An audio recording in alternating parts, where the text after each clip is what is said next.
Israel மற்றும் அமெரிக்க கூட்டுப்படைகளுக்கும் ஈரானுக்கும் இடையிலான யுத்தம் உலகளாவிய ரீதியிலே பல்வேறு தாக்கங்களை ஏற்படுத்தி வருகின்ற நிலைமையில் தற்போது ஒரு அதிர்ச்சிகரமான தகவல் வெளிவந்திருக்கின்றது. குறிப்பாக இஸ்ரேலினுடைய பிரதமர் பெஞ்சமின் நெத்தன்யாகு இறந்து விட்டதாகவும் அவர் இறந்ததை வெளியுலகத்துக்கு அறிவிக்க முடியாத இஸ்ரேல் தற்போது ஏஐ காணொலிகளை வெளியிட்டு இந்த உலகத்தினை நம்ப வைப்பதாகவும் பல்வேறு குற்றச்சாட்டுகள் வெளிவந்திருக்கின்றன. அந்த குற்றச்சாட்டுகளோடு முன்வைக்கப்படுகின்ற ஆதாரங்கள் நம்பத்தகுந்தவையாக காணப்படுகின்ற குறித்த காணொலிகள் ஏஐ காணொலிகள் என்பதனை நம்பக்கூடியதாக காணப்படுகின்றன. அது தொடர்பான செய்திகளை தற்போது பார்க்கலாம். இஸ்ரேல் பிரதமர் நெத்தன்யாகு குடும்பத்தோடு இருந்த இடத்திலே தாங்கள் ஒரு பாரிய தாக்குதலை மேற்கொண்டிருப்பதாகவும் அதில் நெத்தன்யாகு மற்றும் அவருடைய குடும்பத்தினர் பலர் படுகாயமடைந்திருப்பதோடு நெத்தன்யாகு உயிரிழந்திருக்கலாம் அல்லது நடமாட முடியாத அளவுக்கு படுகாயமடைந்திருக்கலாம் என்ற அறிவிப்பினை ஈரான் அரசாங்கம் வெளியிட்டிருந்தது. எனினும் உடனடியாகவே இஸ்ரேல் இந்த அறிவிப்பினை மறுத்திருந்தது. குறிப்பாக இஸ்ரேல் பிரதமர் நடமாடக்கூடிய அலுவலகங்களிலோ அல்லது அவருடைய இல்லத்திலோ எந்த விதமான ஏவுகணை தாக்குதலும் இடம்பெறவில்லை, அவர் நலமாக இருக்கின்றார் என்ற கருத்துக்களை தெரிவித்திருந்தது. எனினும் சில மணி நேரங்களில் இஸ்ரேல் பிரதமர் நெத்தன்யாகுவுடைய சகோதரர் கார் விபத்து ஒன்றில் காயமடைந்திருப்பதாகவும் படுகாயமடைந்த நிலையில் அவர் வைத்தியசாலையில் அனுமதிக்கப்பட்டிருப்பதாகவும் இஸ்ரேல் ஊடகங்களூடாக வெளிப்படுத்தப்பட்டிருந்தது. நெத்தன்யாகுவுடைய சகோதரர் உயிரிழந்திருப்பதாக செய்திகள் வெளியாக இருந்த நிலையில் ஈரான் ஒரு தகவலை வெளியிட்டிருந்தது. நெத்தன்யாகும் உயிரிழந்திருக்கின்றார் அல்லது படுகாயமடைந்திருப்பார் என்பதை நாங்கள் உறுதியாக சொல்வதாக தெரிவித்திருந்தார்கள். இந்நிலையில் இஸ்ரேல் ஊடகங்களில் ஒரு காணொலி ஒன்று வெளியிடப்பட்டிருந்தது. நெத்தன்யாகு உரையாற்றுவது போல காணொலி ஒன்று வெளியிடப்பட்டிருந்தது. அந்த காணொலியை தொடர்ந்தே பல்வேறு விதமான சர்ச்சைகள் இருந்தன. குறிப்பாக அந்த காணொலியில் நெத்தன்யாகுவுடைய கையில் 6 விரல்கள் இருப்பதாக குறிப்பிடப்பட்டிருந்தது. அது ஒரு ஏஐ காணொலி என்ற குற்றச்சாட்டு பல்வேறு தரப்புகளால் முன்வைக்கப்பட்டிருந்தது. இதனைத் தொடர்ந்து மற்றொரு காணொலி அண்மைய நாட்களில் வெளியிடப்பட்டிருந்தது. குறிப்பாக இஸ்ரேலில் இருக்கக்கூடிய ஒரு உயர்தர உணவகம் ஒன்றிலே அவர் டீ அருந்துவது போன்ற ஒரு காணொலி ஒன்று வெளியிடப்பட்டிருந்தது. அந்த காணொலியும் ஏஐ காணொலி என பல்வேறு விதமான அறிஞர்கள் தங்களுடைய கருத்துக்களை தெரிவித்திருந்தார்கள். குறிப்பாக அந்த காணொலியில் இருந்த சில தவறுகளை சுட்டிக்காட்டி இது வளமைக்கு மாறான ஒரு காணொலி, குறிப்பாக இது ஏஐ தொழில்நுட்பத்தை உச்ச ஏஐ தொழில்நுட்பத்தில் உருவாக்கப்பட்ட காணொலி என்ற கருத்துக்களையும் அவர்கள் தெரிவித்திருந்தார்கள். இது ஏஐ காணொலி என்பதை வெளிப்படுத்தும் வகையிலே ஆதாரங்களும் அந்த காணொலியை டீகோட் செய்து வெளியிடப்பட்டிருந்தது. அந்த ஆதாரங்களின் அடிப்படையில் இஸ்ரேல் பிரதமர் நெத்தன்யாகு எப்போதுமே இடது கை பழக்கமுடையவர். அவர் கையெழுத்திடுகின்ற காணொலிகளை வெளியிட்டிருக்கின்றார்கள். அதுபோல அவர் உரையாற்றும் போது இடது கையை அதிகம் பாவிப்பார். ஆனால் அந்த காணொலியில் அவர் தனது வலது கையால் அந்த டீ கப்பை எடுப்பதாகவும் அது ஏஐ தொழில்நுட்பத்தினால் உருவாக்கப்பட்டது என்பதற்கு முதலாவது ஆதாரமாக அதனை அவர்கள் தெரிவிக்கின்றார்கள். ஏனெனில் இடது கை பழக்கமுடையவர்கள் எப்போதும் இடது கையை அதிகம் பயன்படுத்துவார்கள் எனவும் அந்த காணொலியில் நெத்தன்யாகு வலது கையை பயன்படுத்துவால் இது ஏஐ தொழில்நுட்பம் என்ற கருத்தும் பரவலாக பேசப்படுகின்றது. இரண்டாவதாக அந்த டீ கப்பில் இருக்கக்கூடிய டீ ஆனது நிரம்பி காணப்படுகிறது. கப் முழுவதும் காணப்படுகின்ற நிலைமையில் நெத்தன்யாகு அதனை தன்னுடைய கையால் எடுக்கின்ற போது அதிலிருந்து ஒரு சிறிய துளி டீ குடுத்தி சிந்தவில்லை எனவும் அது ஒரு ஜெலி மாதிரி அசைவதாகவும் இது ஏஐ காணொலி எனவும் தெரிவித்திருந்தார்கள். குறிப்பாக அவர் கையில் டீ கப்பை வைத்துக்கொண்டு அசைந்தவாறு தன்னுடைய பேச்சு தொடர்கின்றார். அந்த அசைவிலும் நிறைந்திருக்கக்கூடிய டீயானது சிந்தவில்லை எனவும் இது உண்மையிலே ஏஐ காணொலி என்ற ஆதாரத்தினையும் அவர்கள் முன்வைக்கின்றார்கள். மேலும் அவர் தன்னுடைய கையில் 5 விரல்கள் இருக்கின்றன, 6 விரல்கள் இல்லை என்று குறிப்பிடுவது போன்ற ஒரு காணொலியில் குறிப்பிடப்பட்டு பின்னர் அவர் தன்னுடைய சட்டை பைக்குள் தன்னுடைய கைகளை வைக்கின்றார்.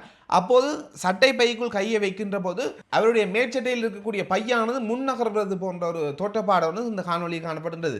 எனவே இதுவும் ஒரு ஏஐ காணொலி என்பதற்கான ஆதாரமாக அவர்கள் அதனையும் குறிப்பிடுகின்றார்கள். மேலும் உணவகத்திலே பட்டிச்சிட்டு வழங்கக்கூடிய இயந்திரத்தினுடைய திரையிலே திகதி ஒன்று காணப்படுகின்றது. 2024 2/15 என்று குறிப்பிடக்கூடிய அந்த திகதியிலே அந்த காணொலி எடுக்கப்பட்டிருப்பதாக தெரிய வருகின்றது. எனவே இந்த காணொலி 2024ஆம் ஆண்டு எடுக்கப்பட்ட காணொலியாக இருக்கலாம் எனவும் அல்லது அப்போது இருக்கக்கூடிய காணொலிகளை இணைத்து இந்த ஏஐ தொழில்நுட்பத்தின் மூலம் இந்த காணொலி உருவாக்கப்பட்டிருக்கலாம் எனவும் சந்தேகங்கள் எழும்புகின்றன. மேலும் அவர் தற்போது போட்டிருக்கக்கூடிய ஆடை மற்றும் உணவகத்தினுடைய பேக்ரவுண்டுகளை வைத்து அந்த புகைப்படத்தினை மெட்டா செக்கிங் செய்கின்ற பொழுது அது 2021ஆம் ஆண்டிலே கொரோனாவின் பின்னர் எடுக்கப்பட்ட புகைப்படத்தோடு ஒத்துப்போவதாகவும் பல்வேறு விதமான ஆதாரங்களை வெளிக்காட்டி இந்த காணொலி ஏஐ காணொலி என்பதை தெரிவித்திருக்கிறார்கள். இதன் பின்னர் இவ்வாறான சந்தேகங்கள் வலுப்பெற்று வருகின்ற நிலைமையை தற்போது மற்றொரு காணொலி ஒன்று வெளியிடப்பட்டிருந்தது. குறிப்பாக நெத்தன்யாகு ஒரு திறந்த உணவகம் ஒன்றுக்கு செல்கின்றார். அங்கு இருக்கக்கூடிய பெண்களோடு உரையாடுகின்ற போன்ற ஒரு காணொலி வெளியிடப்பட்டிருந்தது. அந்த காணொலி ஒரு தத்ரூபமான உண்மையான காணொலியாகவே பார்ப்பதற்கு தெரிந்தாலும் அதிலும் பல்வேறு விதமான குறைபாடுகளை கண்டுபிடித்திருக்கிறார்கள். இதுவும் ஏஐ தொழில்நுட்பத்தில் உருவாக்கி இருக்கக்கூடிய காணொலி என்பதை ஆதாரபூர்வமாக வெளிப்படுத்தியிருக்கிறார்கள். அந்த காணொலி ஒரு தத்ரூபமாக அமைக்கப்பட்டிருக்கிறது. குறிப்பாக ஒரு இயற்கையான சூழலில் பெண்கள் இருந்து கதைப்பது போலவும் ஒரு செல்லப்பிராணி நாய் ஒன்று அந்த இடத்திலே இருப்பது போலவும் காட்டிக்கொள்ளப்படுகின்றது. அந்த பிரதமர் அந்த இடத்துக்கு வருகின்றார். அப்போது அவர் அங்கிருக்கக்கூடியவர்களோடு கதைக்கின்றார். அந்த நேரத்தில் அவருடைய விரலில் இருந்த மோதிரம் 2 சக்கரங்கள் மறைந்து திரும்ப தோன்றுகின்றது. அதன் இதன் மூலம் இந்த காணொளி ஏஐ காணொளி என்பதை அரசியல் ஆய்வாளர்களும் சுட்டிக்காட்டுகின்றார்கள். பெஞ்சமின் நெத்தன்யாஹுவுக்கு என்ன நடந்தது, ஏன் தொடர்ச்சியாக இஸ்ரேல் ஏஐ தொழில்நுட்பம் மூலம் அவரை காட்டிக் கொண்டிருக்கின்றது, அவருடைய உண்மையான தோற்றத்தை வெளிப்படுத்தாமல் ஏன் ஏஐ ஊடாக அவருடைய காணொளிகளை வெளியிட்டுக் கொண்டிருக்கின்றது, தங்களுடைய தாக்குதலிலேயே அவர் இறந்து விட்டார் அல்லது படுகாயமடைந்து விட்டார் என ஈரான் சொல்வது போல் உண்மையாகவே நெதன்யாஹு அவர்கள் காயமடைந்திருக்கின்றாரா, அவர் பொது வழியிலே நடமாட முடியாத அளவுக்கு பலவீனமாக இருக்கின்றாரா என்ற பல்வேறு விதமான கேள்விகள் எழுகின்றன. எனினும் சிலர் வேறு விதமாகவும் குறிப்பிடுகிறார்கள். குறிப்பாக இஸ்ரேல் பிரதமர் நெதன்யாஹு அவர்கள் யுத்தம் ஆரம்பித்த முதல் நாளிலேயே ஜெர்மனி சென்று தலைமறைவாகி உள்ளதாகவும், தன்னுடைய பாதுகாப்பு காரணங்களுக்காக ஜெர்மனியிலே ஒரு பாதுகாப்பான இடத்தில் இருப்பதாகவும், அவர் வெளியேறிவிட்டார் என்பது அந்த நாட்டு மக்களுக்கோ அல்லது இராணுவத்திற்கோ பாரிய மன உளைச்சலை ஏற்படுத்தும், மனதளவிலே அவர்களை பலவீனமாக்கும் என்ற காரணத்தினால் அவர்கள் அதனை வெளிப்படுத்த முடியாமல் ஏஐ தொழில்நுட்பம் மூலம் வெளிப்படுத்திக் கொண்டிருப்பதாகவும், அவர் உயிருடன் நலமாக இருப்பதாகவும் தெரிவிக்கின்றார்கள்.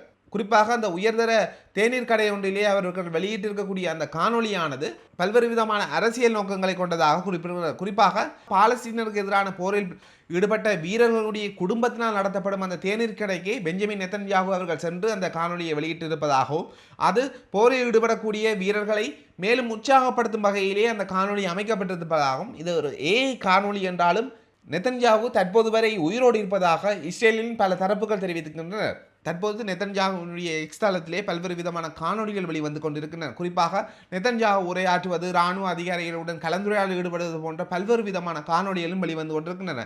எனினும் அவையும் ஏஐயாக இருக்கலாம் என பல்வேறு விதமான கருத்துக்கள் வெளிவருகின்றன.